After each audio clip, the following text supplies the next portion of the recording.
I would love to hand over the last words to you as like for all the listeners and founders out there, a few last words that you want to tell them.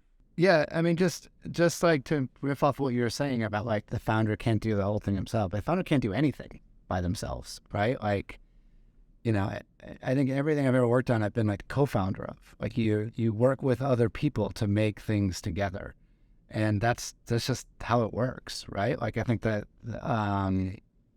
you build a team around you that can help you, that work with you and support you, and that's how stuff gets done. And that's just not just like in your job, like you do that stuff in your life too, right? Like you build your support network with your family, with your partner, with your spouse, right? It's just kind of the recipe for healthy living.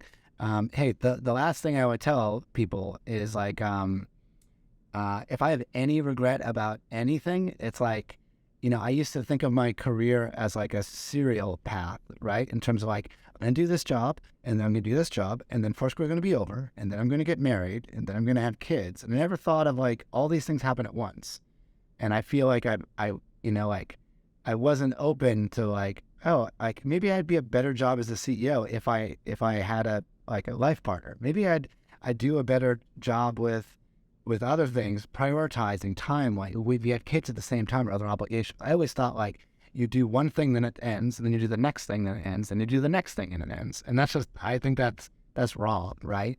Like I feel like I waited too long to like be committal in other things, whether it was like, getting married or having kids. And, like I felt like I worked too much. I took my work too seriously. And that's like the only thing I was like, I should have done all this stuff a little bit earlier because it's awesome, right? When you let yourself have like a rich, full life outside of, the product you're building, the thing that you're obsessed in, the North Star that you're chasing, and like you let yourself be fulfilled outside of that, it's just like, it changes everything. So that would be my advice, is don't tell other people, do not ignore, right, the other stuff that's happening outside of your startup.